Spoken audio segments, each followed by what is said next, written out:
Ya estamos de regreso aquí en Los Periodistas y le agradecemos a Jesús García, colega periodista de La Opinión, quien está conectándose desde Nueva York, donde está cubriendo el juicio a Genaro García Luna. Muchísimas gracias por estar aquí, Jesús.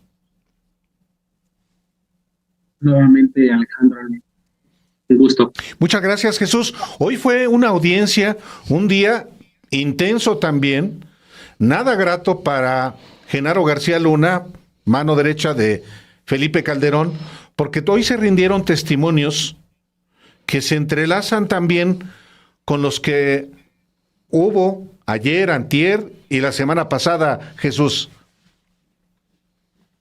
Y es, Álvaro, pues bueno, ya como lo habíamos comentado, creo que lo comentamos el lunes, pues los fiscales ya están empezando a apuntalar varios de los aspectos. Hay que recordar para la gente que todavía no está muy metida en el proceso, que Sergio Villarreal Barragán el Grande, pues bueno, básicamente estableció lo que los fiscales irían apuntalando constantemente. Es decir, Villarreal nos habló del pleito que hubo, la división que hubo en el cártel de Sinaloa con todas estas organizaciones cuando era considerada una federación, el pleito que hubo con los Beltrán Leiva, el tráfico de droga en el aeropuerto, el decomiso de droga, problemas que empezaron a tener con Genaro García Luna, ex secretario de Seguridad Pública mexicano del gobierno del presidente Felipe Calderón, y bueno, también director de la AFI en el gobierno de Vicente Fox, cómo se traficaba la droga en el aeropuerto de la Ciudad de México, este decomiso de droga que hubo, porque sentían que ya ese rompimiento y el pleito que había, Genaro García Luna se estaba yendo del lado de Ismael Zambada, el secuestro de García Luna tras esta furia que desata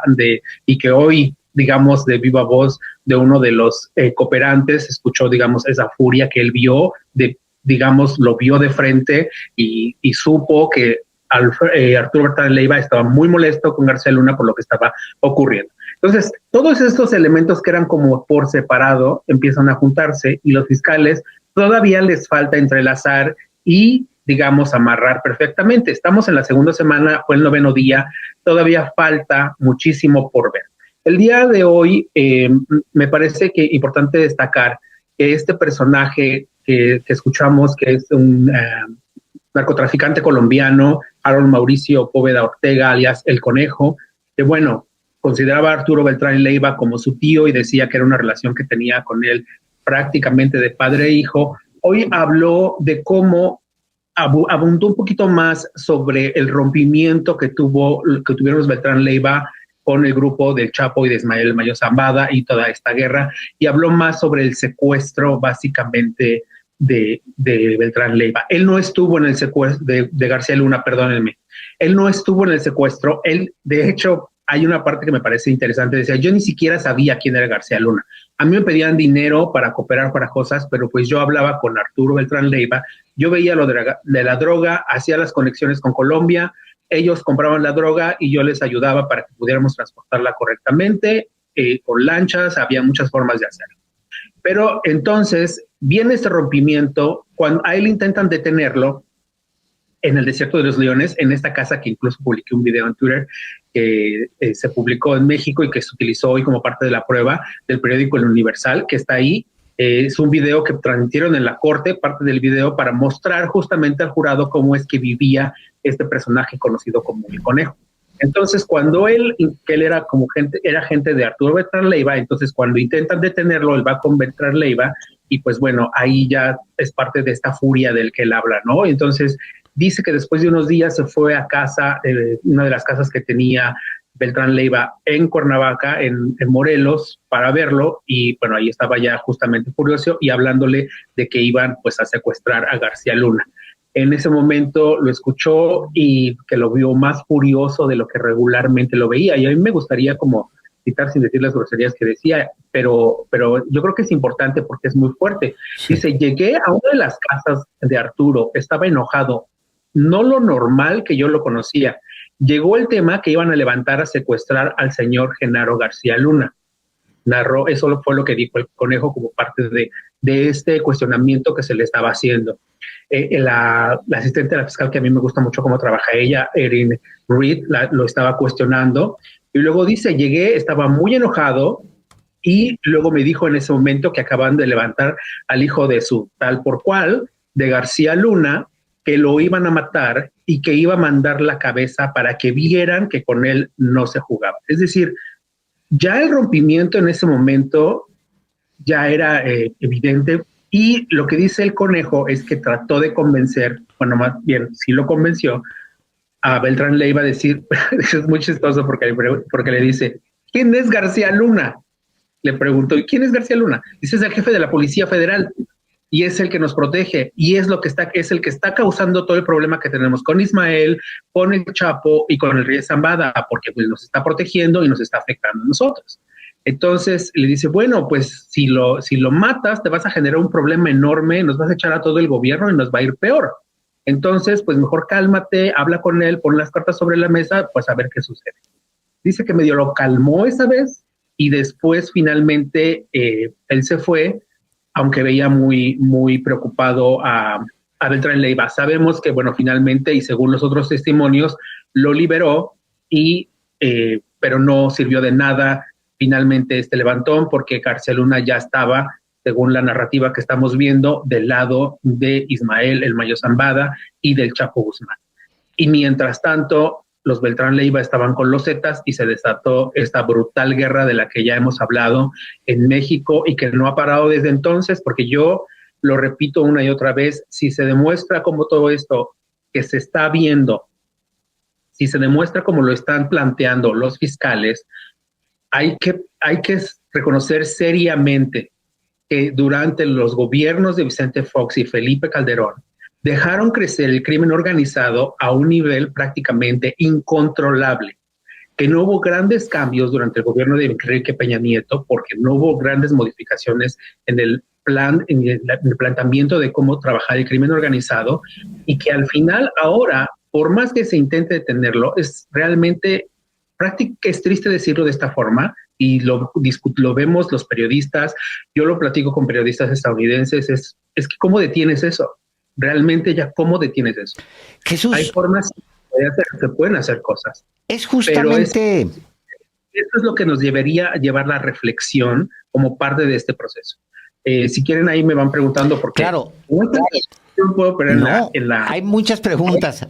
Obviamente antes de irnos a lo de los periodistas, que es pues carnita de lo del día, que a lo mejor ya vale la pena que lo cuentes, también quisiera que ampliaras un poco eso, porque el juicio sí da esa percepción desde lejos, pero tú estás allá y tienes una mejor percepción que nosotros, que es una evaluación de lo que sucedió en los sexenios del PAN y cómo fue que se provocó esta gran tragedia mexicana que alcanza hasta nuestros días. Pareciera que es un gran juicio a las estrategias de seguridad, entre comillas, que lanzó el PAN en su momento, que fueron tan cuestionadas, pero que ahora estamos viendo sus consecuencias reales y la tripa real de esa estrategia que era básicamente beneficiar a ciertos grupos y golpear a otros, aun cuando la ciudadanía sufriera las consecuencias. ¿Se ve así desde allá? Así es. De hecho, es una de las cosas que, como comenté con algunos periodistas que han estado yendo, no están yendo, digamos, tan seguido, pero algunos que han ido, lo hemos comentado, incluso con periodistas mexicanos, con sus nombres, pero hemos platicado eso y decir, híjole, lo que está proyectando este juicio sobre México es realmente... Es triste y es lamentable en muchos sentidos y es apabullante, es preocupante porque finalmente la forma en que se está proyectando, escuchar frases como decir, bueno, es que en México pues todo puede pasar, es fácil que pase esto, porque es México. O sea, ¿qué perspectiva te puede dar de México eso? O sea, a mí me da vergüenza, la verdad, es decir, ese no es el mensaje. Estados Unidos en esta corte está retratando el México que nos han venido diciendo que es un México denostado, donde todo es posible, donde la corrupción controla todo, etcétera. Y no es que vean que exista un cambio realmente importante. Estamos viendo finalmente la violencia, que es consecuencia aparte de esto. Pero ahora tampoco existe un cambio realmente fundamental. ¿Por qué? Bueno, hay muchos motivos y eso es un análisis que que yo creo que valdría la pena hacer más adelante cuando termine el proceso, este proceso judicial. Pero por ahora me quedo con esa reflexión. Yo creo que es bastante fuerte, incluso pensar con algunos otros personajes que no son necesariamente periodistas, también platicar y decían, híjole, es que esa proyección que tiene de México, pues no es muy, muy bonita, o sea, no es alentadora, no es pensar solamente corrupción, toda la violencia, ¿es todo así? O sea, la pregunta que te hacen es, ¿todo así? Es decir, Carajo. esta pregunta es terrible, a mí me parece brutal y me parece devastador, Pero, ¿no? Y no es una cosa ni nada, porque he recibido muchos ataques en Twitter de, ay, tú eres de este partido y no sé qué. Ya digo, en primer lugar, yo no he mencionado ni un partido en particular. En un momento dije una cosa en Twitter, pero porque me estaban atacando un buen, y dije, a ver, sigan el juicio, vean lo que estoy publicando y analicen la información que está haciendo. No es que yo lo diga, eso se está proyectando, lo están diciendo los fiscales a través, esto es básicamente una narrativa de estos fiscales en contra de García Luna a través de todos los elementos con estos cooperantes. Este tipo de narrativa la utilizan para cualquier proceso judicial. No es que ellos inventaron este proceso. Ellos lo están siguiendo con las herramientas que el sistema judicial estadounidense les permite. Y un elemento sustancial aquí, porque todo el mundo cuestiona, ¿dónde están las pruebas? No hemos visto las pruebas, queremos ver pruebas. Yo soy uno de los que sí creo que los fiscales, si quieren realmente amarrar todavía más este proceso, tienen que mostrar al menos un video, un audio o un documento que sea así devastador, y con eso, todo lo que dijeron los cooperantes, conecta todos los puntos. Todavía nos faltan por varias semanas y hay todavía cooperantes muy interesantes, entonces hay que esperar, no hay que adelantarnos, y hay que poner mucha atención las batallas que se dan tras bambalinas. O sea, todavía están peleando qué cooperantes se van a presentar, cuándo se va a liberar esa información. La defensa todavía no tiene toda la información. Hay todavía mucha información oculta porque los fiscales temen que esa información pueda ser dada a conocer o que las personas que vayan a cooperar puedan tener algún atentado o algo así. Eso lo establecieron desde el principio del juicio. Yo no lo estoy diciendo que lo dijeron ahora. Lo plantearon desde el principio del juicio. Cuando empezó en 2020 fueron de las primeras cosas que pusieron sobre la mesa. Todo eso es público, la gente lo puede ver, yo no lo estoy diciendo porque es mi opinión, así está, ellos lo establecieron. por más doloroso que sea, por más triste que sea, por más indignante que sea, es mejor, en el caso de México, que todo quede expuesto para que también, por supuesto, cobremos conciencia de lo que ha sido y es este país. Y en el caso tuyo como periodista, como el caso nuestro como periodistas, es exponer los hechos.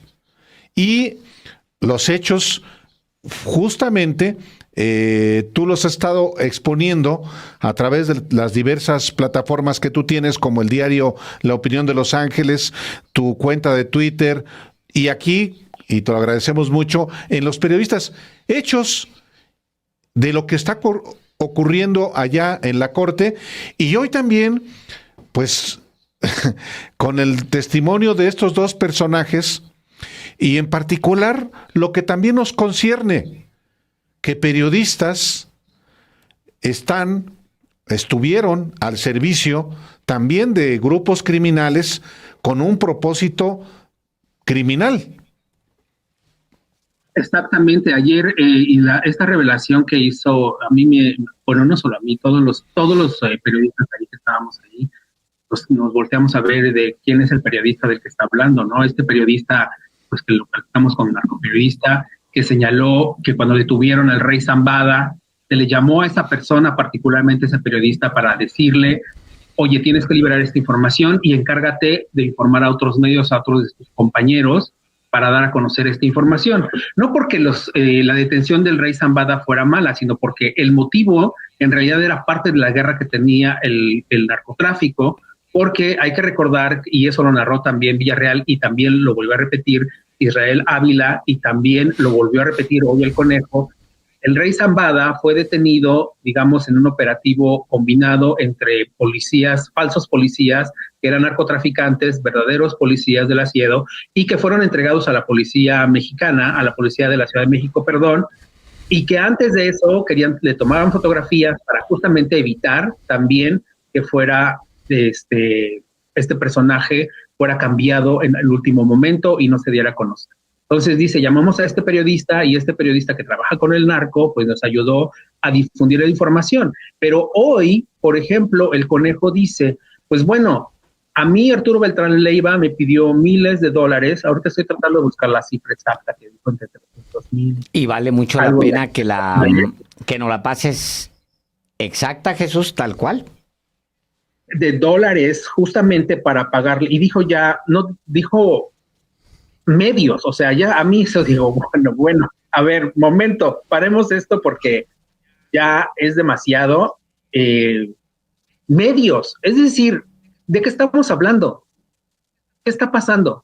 No es un periodista, estamos hablando de medios en contubernio con el crimen organizado.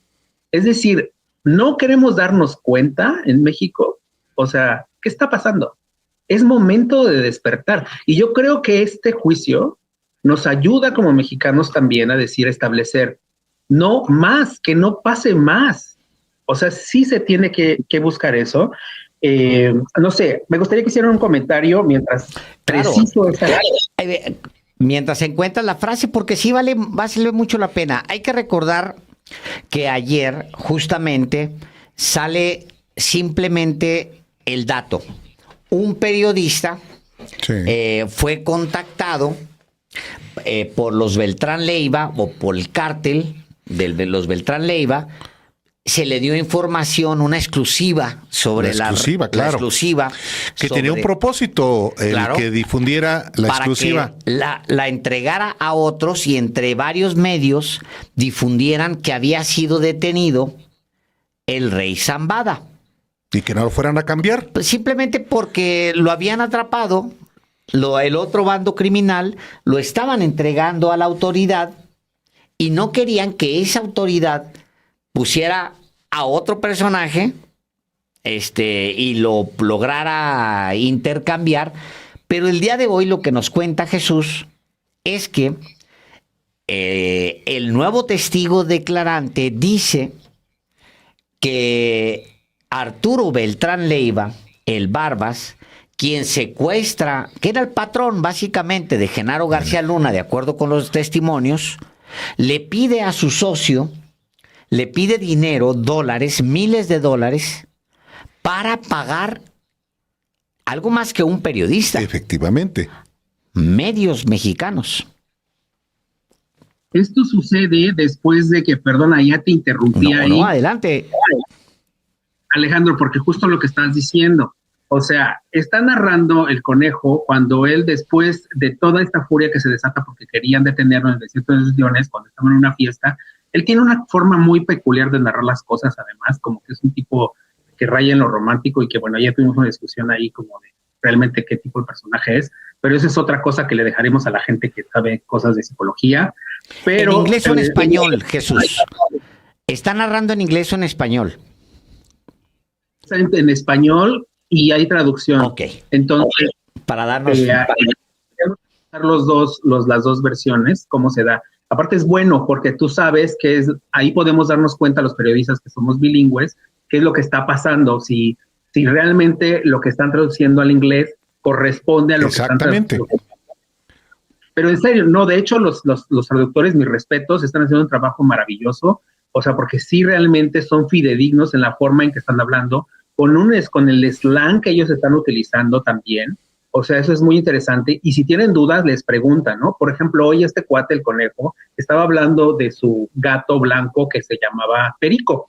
Y entonces decían, ¿pero por qué Perico, no? Pues Perico, porque pues era blanco, ¿no? Y el Perico... Pues es cocaína. Y le dicen que es cocaína. Y entonces él hizo el movimiento, cocaína. Eso, porque era blanco, ¿no? Y entonces eso, pues da una traducción y ya tienen que adaptar, pero... Interesante el nombre. Entonces, él sufrió mucho. De hecho, él lloró por la pérdida de su casa. Él lloró en ese momento.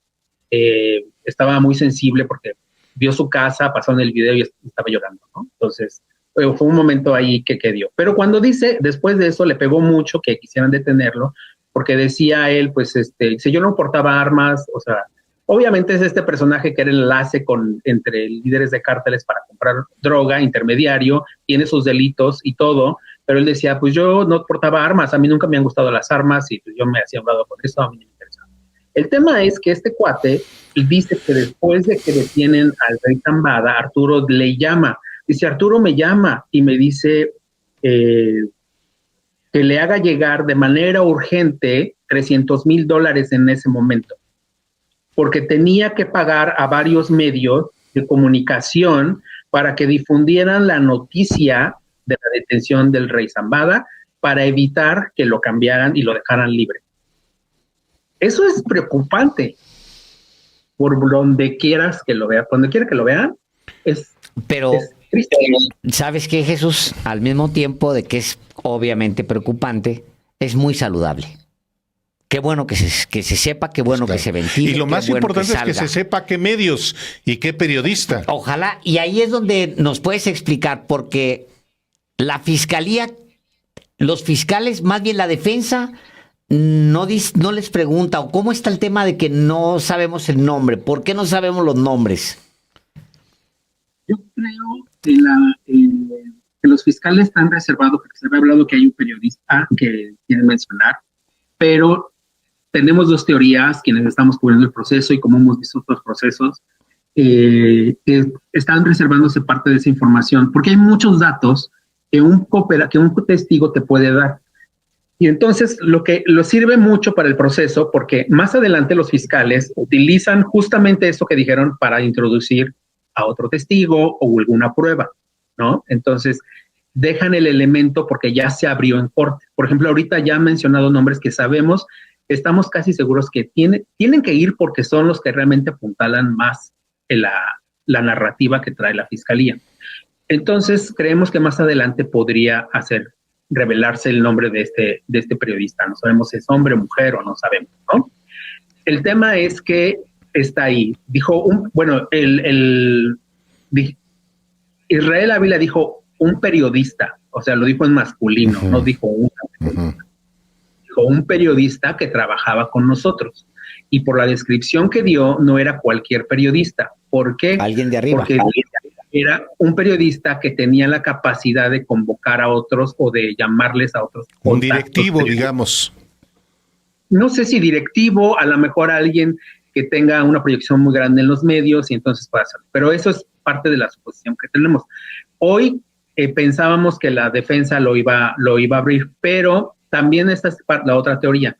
La defensa muchas veces no toma estos temas porque tampoco quieren desviar la atención en cosas que ellos quieren demostrar. Su objetivo, la defensa ahorita ya realmente vimos el objetivo que tiene. Es básicamente desestabilizar la narrativa de los fiscales a través de desprestigiar completamente o como sea posible, hasta donde más sea posible, a los cooperantes, básicamente, porque no están cuestionando a los oficiales o sea, no están cuestionando si hubo un operativo, como la descripción técnica, etcétera. Solo a los cooperantes los cuestionan.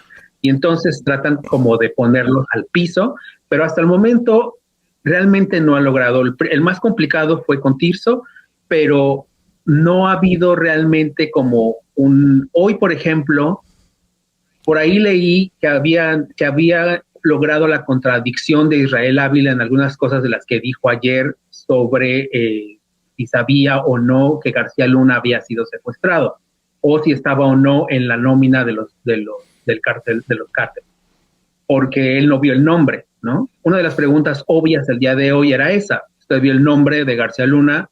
Y entonces él respondió, pues no, o sea, estaban sus apodos, que era Metralleta y el Tartamudo, ¿no? Eran básicamente, y yo sabía que era él, porque se referían a él de esa manera a mis jefes, y era como me decían que tenía que identificarse.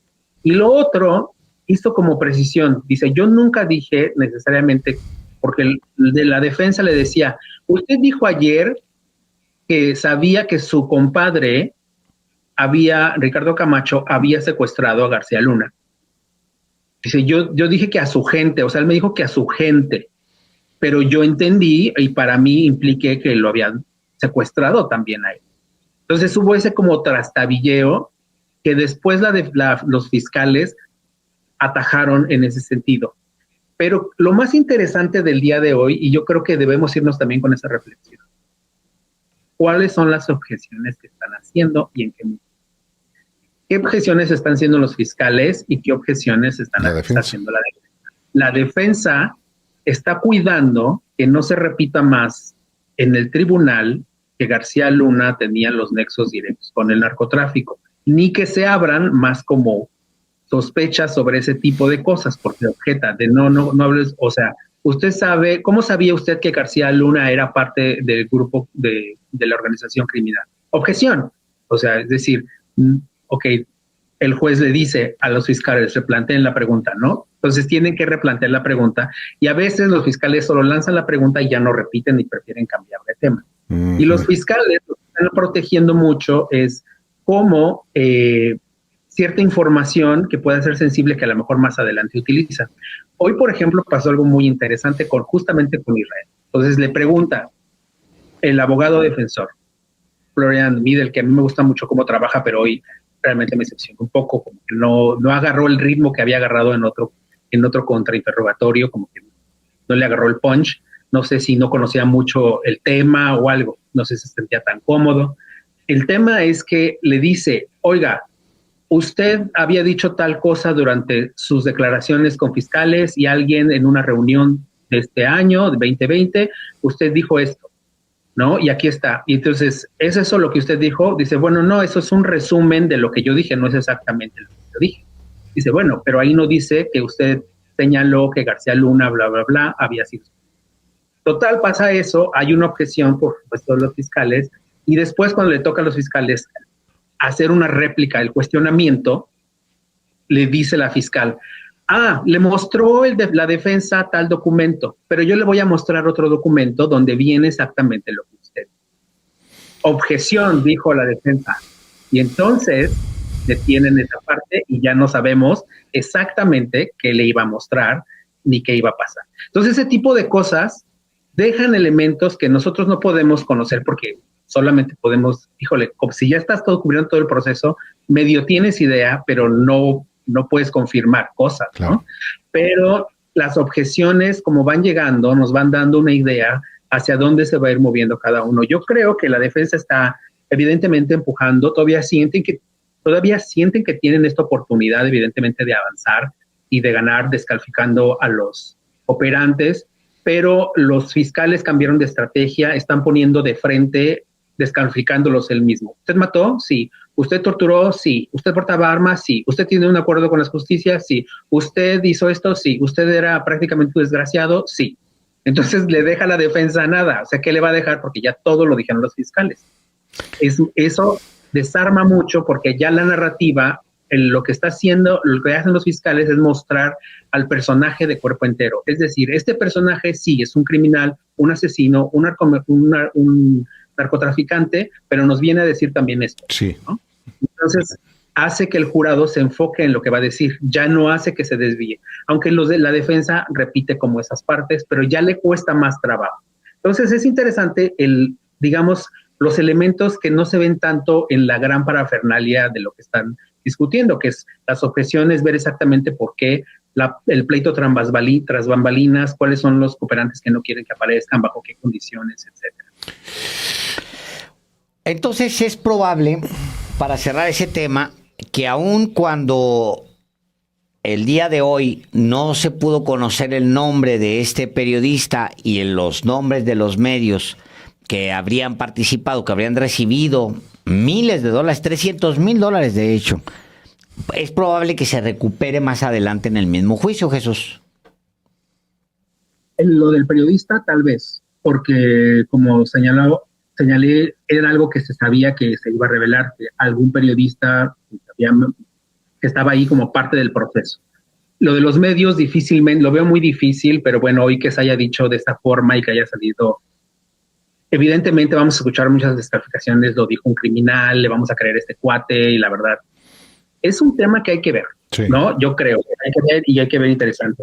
Otro punto, antes de avanzar, este cuate, el conejo, quería decir algo hoy y ya no lo dejaron decirlo.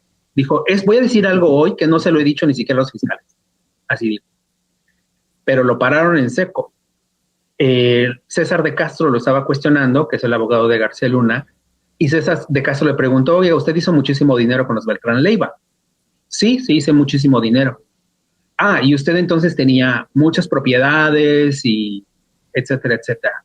Y le dice, sí, de hecho, cuando hicieron lo de mi redada, bueno, no dijo redada, cuando hicieron el operativo en mi casa, mencionó a Bayardo y quería hablar de Bayardo, dices, y entonces empezó a decir, esto no lo he dicho a nadie, etcétera, etcétera, y ahí lo pararon. Bayardo, un jefe policíaco cercano a García Luna. Exactamente, que después creo que tengo que revisar bien la historia. Sí, exactamente. Entonces, empezó a decir la historia, pero ya no lo dejaron contar. Hoy, mañana, ojalá que continúe, si es. Porque a menos que la fiscalía lo saque, porque la defensa mañana tiene que terminar este proceso, y tiene que enfocarse, mañana los fiscales se tienen que enfocar, la defensa, perdónenme, se tiene que enfocar en hablar más y desestimar los dichos sobre el secuestro, porque es a donde no ha llegado. Entonces, esa parte tiene que tratar un poco de reducirla, pues lo que ya reveló el día de hoy este personaje conocido como Conejo. Digo que ya te lo diga el grande, yo participé, llevaron a los que operaron el secuestro, llevaron a los socios, que es un secuestro, pero también da la idea del nivel de vinculación de Genaro García Luna con los Beltrán Leiva, porque al final se lo llevan, lo sientan, platican, terminan acordando algo y ya lo sueltan. O sea, sí es algo que a la fiscalía le interesa mucho dejar claro, que ese era el nivel de relación que tenía este señor con el crimen organizado. Sí, lo que está estableciendo la fiscalía es básicamente que ese secuestro derivó del lugar que García Luna decidió tomar, de la posición que decidió tomar dentro de esta federación que existía, y cuando se empieza a romper, porque obviamente van creciendo otros grupos criminales en el país, y que finalmente eso afectó con el que tenía supuestamente la mejor relación, que eran los Beltrán Leiva, ¿no? Y que finalmente él se fue con el Mayo Zambada, con el Rey Zambada y con el Chapo Guzmán, y dejó a un lado a esta organización criminal de los Beltrán Leiva, que bueno, ya sabemos el destino de todos ellos, que se aliaron con los Zetas y se desató la guerra brutal que ya todos conocemos y que se ha citado. La verdad es que han salido muchos elementos sobre la violencia en México, sobre lo que se vive en México, y sí vemos en muchos momentos cómo está el jurado muy atento. Hoy el jurado particularmente puso mucha atención a lo que dijo el Conejo, quizá por la forma en que narraba las cosas, por la información en sí, no podemos decirlo, no puedo decir exactamente, pero lo vi muy atento. Correcto. Muy, muy atento. Y eso, hay veces que ves a un jurado, 3 personas, 4 personas viendo directo todo el tiempo al testigo y el cuestionamiento, y todo el tiempo viéndolos y tomando notas. Hay otros que lo ven, pero no están todo el tiempo viéndolo a él, sino viendo, no sé, a lo mejor la pantalla o sentados nada más. Pero hoy yo los estuve viendo y podría decir que prácticamente el 90% de ellos se la pasaban incluso así de, ¿qué está diciendo este cuate, no? O sea, entonces me parece interesante porque esta es parte de la narrativa. Sí. Se sigue construyendo la narrativa. A mí no me gusta saltarme a conclusiones. Yo hablo de lo que está pasando, lo que está proyectando. Todavía hay mucho, como se dice aquí, mucho room para moverse, mucho espacio para moverse, ¿no? De ambas partes. La defensa sí está mostrándose aguerrida, eso sí debemos reconocerlo. Ellos están mostrándose aguerridos, pero una de las cosas que no les había comentado, y yo creo que es muy interesante, García Luna está súper activo haciendo notas y está haciendo un diálogo muy cercano con la defensa. Hoy en la mañana, de hecho, a él lo metieron un poco más temprano de que llegara el juez, y estuvo hablando como 15 minutos antes con su defensa sobre qué se iba a preguntar y cosas, o sea, estrategia. No sabemos exactamente qué habló, pero la relación es muy estrecha. Entonces, eso es importante, porque sí hay también que reconocer que las acusaciones que tiene García Luna son unas, pero él tiene una experiencia que le permite finalmente poner de frente, también ayudar a sus abogados a saber qué preguntar, hacia dónde tratar de desviar digamos, los cuestionamientos o atacar a ciertos personajes, etcétera. Es parte de la estrategia y tiene derecho a ella porque se está defendiendo, ¿no? Claro. Es parte de eso. Entonces, hay que ir viendo todos estos detalles. Pero yo, como siempre digo, en los detalles está el diablo y hay que esperar todavía esos detalles. Excelente, Jesús. Como siempre, muchísimas gracias por la generosidad tuya con el auditorio de los periodistas y pues seguimos aquí al pendiente. Hoy, muchas más gracias otra vez, Jesús. No, muchas gracias a ustedes y bueno, estamos en contacto. Claro que sí. Gracias, Jesús. Un abrazo muy grande hasta Nueva York.